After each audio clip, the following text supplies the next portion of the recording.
একটা ছেলে বিয়ে করেছে, সকালবেলা দেখলো মুখ হাঁড়ি। মা বলছে, বাবা তোর বাবা আলু লাগাতে গেছে না খেয়ে, দুটি খাবার নিয়ে যা। বেটা বলছে আমি যেতে পারবো না, তার কারণ মুখ্যমন্ত্রী পিন করে দিয়েছে কানে, রাজ্য ভাগ করবে সকালবেলা। সুবহানাল্লাহ। মুখ্যমন্ত্রীকে কি হবে রে সোনার পুতে, কান ভাঙির কাছে শুতে। রাইট। সকালে ওটা বলছে, মাগো মা বউকে কিছু বলো না, মাগো মা বউকে কিছু বলো না, বউকে কিছু বললে মাগো আমায় দেখতে পাবে না।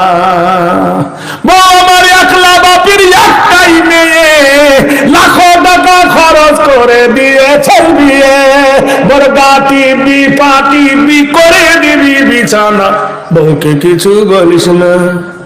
বউ আমার সন্ধ্যা ভরে ঢোকে মাগো টিভির ঘরে, সারা রাতটা দেখে টিভি, সকালে উঠতে পারে না, ভোরবেলাতে উঠে মাগো ঘ্যানোর ঘ্যান করিস না।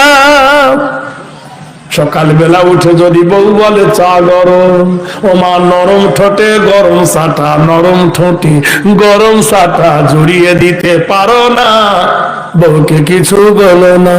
বউকে মাগো ভালোবাসি, থাকবি মা তুই বাড়ির দাসী, বুঝে সুঝে চলবি মাগো, লাঠিতে পীর মাজবে না। বউ পালালে বাপের বাড়ি, মরবো খেয়ে বিষের বড়ি, বুঝে সুঝে চলবি মাগো, তোর সংসারে থাকবো না, বিদেশে চলে যাব আর দেশে আমি ফিরবো না। বাপের বাড়ি ছেড়ে শ্বশুর বাড়ি চলে গেছে একজন। কোথায় গেছে? শ্বশুর বাড়ি। বাপের ওপর রাগ করে শ্বশুর বাড়ি গিয়ে পায়খানাতে লিখে দিচ্ছে, শ্বশুর বাড়ি মধুর হাঁড়ি।